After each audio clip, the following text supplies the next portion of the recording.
दुलाराय बर' फरायसा आफादखौ मान होयो। दुलाराय बर' फरायसा आफादनिफ्रायनो आंबो फैनाय मानसि आरो दुलाराय बर' फरायसा आफादावनो बिबान लानानै बर' हारिमुफा बड'फाया खामानि मावलांदोंमोन। दुलाराय बर' फरायसा आफादा अरायसम साफ्रोमबो बर'नि गोरबोफोराव दङ, जाय जिखि पार्टियाव थाया मानो। नाथाय दुलाराय बर' फरायसा आफादखौ सबबो मान होयो। नाथाय आथिखालनि दुलाराय बर' फरायसा आफादनि आफादगिरि दिपेन बर'नि सायावसो आं बुंदों।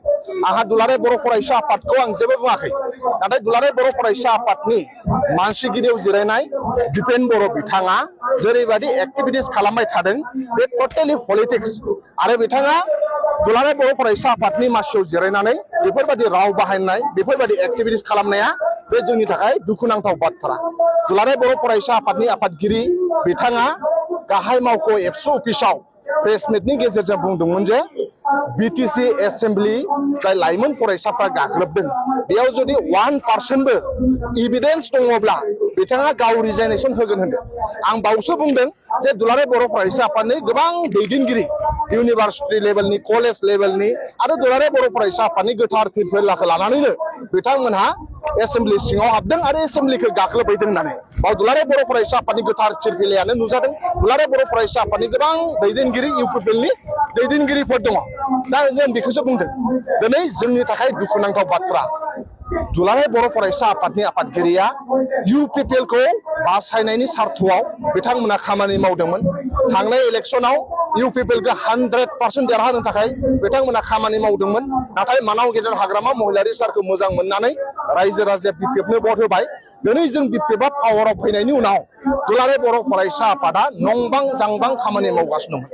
आं ओंखायनो सोंथि सोंदों, साननैसो सिगां प्रमद बर'आ सिफ जानानै थानाय समाव भट जरायाव आदानिनो हा होनानै थानायाव दुलाराय बर' फरायसा आफादाव थैनानै दंमोन। जुदि आदानिनो हा होनाय भट जरायाव एबसुनि आफादगिरिया फंसेबो बाथ्रा बुंदोंब्ला आंबो बिपिएफ नागारगोन। दा दिनै आदानिनो हा होनाय समाव गोबां बर' मानसिफ्रा हा गोमा जानो थांगासिनो दंमोन, बाव आन्दलन खालामदोंमोन।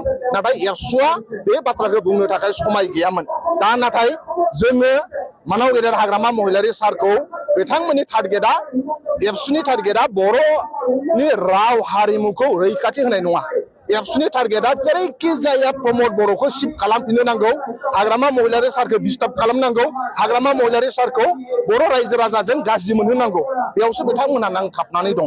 दा ओंखायनो जोंनि थाखाय दुखुनांथाव बाथ्रा।